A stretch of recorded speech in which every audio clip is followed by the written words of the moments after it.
की अगली बड़ी खबर, पेपर लीक पर प्रोटेस्ट के बीच सरकार ने सोनम वांगचुक से बातचीत की पहल की है। सूत्रों के मुताबिक केंद्रीय मंत्री जितेंद्र सिंह और जेपी नड्डा ने वेदांता अस्पताल जाकर सोनम वांगचुक से मुलाकात की।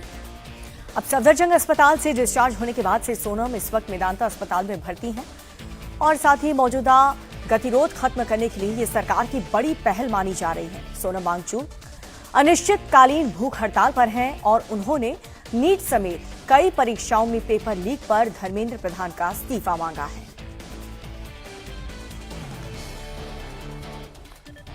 हमारी सहयोगी अनामिका गौड़ इस पर और ज्यादा अपडेट के साथ इस वक्त हमारे साथ जुड़ रही हैं। अनामिका, सोनम वांगचुक की पत्नी काफी वक्त से मांग कर रही थी कि वांगचुक को जो है सफदरजंग के बजाय किसी प्राइवेट अस्पताल में शिफ्ट किया जाए। अब वो मेदांता में हैं। एक तो ये कि उनकी हेल्थ को लेकर के अपडेट दीजिए, और जो मुलाकात हुई है जेपी नड्डा और जितेंद्र सिंह की, इस मुलाकात के बाद जो सरकार और उनके बीच जो गतिरोध एक चल रहा था, क्या वो खत्म होता आपको दिखाई दे रहा है? देखिए, कल ये डिसाइड किया गया कि सोनम वांगचुक को सरकारी सफदरजंग अस्पताल से छुट्टी दे दी जाएगी और उन्हें दूसरे प्राइवेट अस्पताल में शिफ्ट किया जाएगा जहां वो खुद जाना चाहते हैं। तो कल देर शाम उन्हें मेदांता में शिफ्ट किया गया। उसके बाद केंद्रीय मंत्री जेपी नड्डा और जितेंद्र सिंह उनसे मिलने पहुंचे। सोनम वांगचुक पहले कह चुके हैं कि जब तक सरकार उनसे बातचीत नहीं करेगी या उनकी मांगों को नहीं मान लेती, वो अपना अनशन खत्म नहीं करेंगे। देखिए, अभी तो उनकी कंडीशन स्टेबल बनी हुई है, लेकिन जो उनकी स्ट्राइक है, हंगर स्ट्राइक है, वो काफी दिनों से चल रही है। इसके चलते सरकार भी गंभीर है। सरकार का ये कहना है कि वो बातचीत के लिए तैयार है। जो मांगे हैं पेपर लीक को लेकर, चाहे छात्रों के मुद्दों को लेकर, सरकार उस पर ध्यान दे रही है।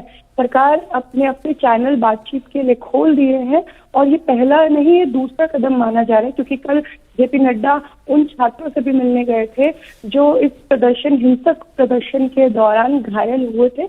और उसके बाद अब जब वो सोनम वांगचुक से मिलने गए हैं, तो ये उम्मीद की जा रही है कि जो ये 1 महीने से लंबा प्रोटेस्ट चल रहा है, ये आने वाले दिनों में बातचीत के माध्यम से सुलझ सकता है या खत्म हो सकता है। अनामिका, कुछ आपको अपडेट मिल पाया कि वांगचुक की तरफ से कोई भरोसा नड्डा साहब को और जितेंद्र सिंह को दिया गया है कि वो मुलाकात करने आए हैं तो अब जल्द ही वो अनशन अपना खत्म कर देंगे, या उसके बारे में गौर कर रहे हैं?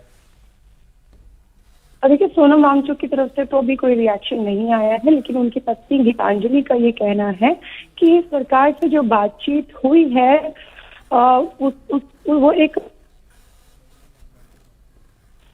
बिना किसी नेगोशिएशन के बातचीत हुई है। शुरुआत में बातचीत केवल उनकी हेल्थ को लेकर हुई और उसके बाद एक भरोसा दिलाया गया कि उन्हें सुना जा रहा है। इतना ही फिलहाल अभी गीतांजलि द्वारा कहा गया है। अब ये देखना होगा कि क्या इस मुलाकात के बाद सोनम वांगचुक अपनी हंगर स्ट्राइक खत्म करते हैं या वो उनका फास्ट आगे जारी रहेगा। ठीक है अनामिका, बहुत बहुत शुक्रिया अनामिका, जो अपडेट्स आपने हम तक पहुंचाया है। तो ये बड़ी खबर आपको बता रहे हैं, अस्पताल में जाके सोनम वांगचुक से मुलाकात हुई है जेपी नड्डा की। अब देखना होगा कि इस मुलाकात का जो नतीजा है वो क्या निकलता है, क्या कोई पॉजिटिव रिजल्ट हम देख सकते हैं, क्योंकि जिस प्रकार का ये प्रोटेस्ट हो रहा है उसमें हर किसी का नुकसान हो रहा है। ये हिंसक प्रदर्शन हो रहा है, पुलिस वालों को मारा जा रहा है, कई स्टूडेंट्स हैं जो कि काफी ज्यादा गंभीर रूप से घायल हुए हैं, जिनसे मुलाकात करने के लिए पहुंचे भी थे तमाम नेता। और 28 जून से सोनम अनिश्चितकालीन भूख हड़ताल पर हैं, जो कि काफी लंबा वक्त अब बीत चुका है। हालांकि वो अस्पताल में हैं, अभी एक प्राइवेट अस्पताल में उन्हें शिफ्ट कर दिया गया है, जिस प्रकार से उन्होंने खुद ये डिमांड रखी थी। और अभी फिलहाल उनका जो अनशन है वो लगातार जारी है, लेकिन इस मुलाकात के बाद यही उम्मीद जताई जा रही है कि शायद थोड़ी सी नरमी देखने को मिले। कुल मिलाकर जो डेडलॉक है वो टूटा है। जेपी नड्डा, जितेंद्र सिंह अस्पताल जाकर के सोनम वांगचुक से मिले, उससे पहले जो जख्मी छात्र हैं उनसे भी जाकर के मुलाकात की। मतलब ये कि बातचीत का एक ब्रिज जो है वो तैयार हुआ है और इससे जो ट्रस्ट है वो दोनों तरफ से बढ़ेगा। और जो सोनम वांगचुक की मांग है उस पर भी सरकार की तरफ से कहा गया है कि वो उस पर गौर कर रहे हैं। अब आने वाले वक्त में ये खबर जल्द शायद आ सकती है कि वांगचुक ने अपना अनशन खत्म कर दिया है। नीट पेपर लीक मामले को लेकर के दिल्ली के जनता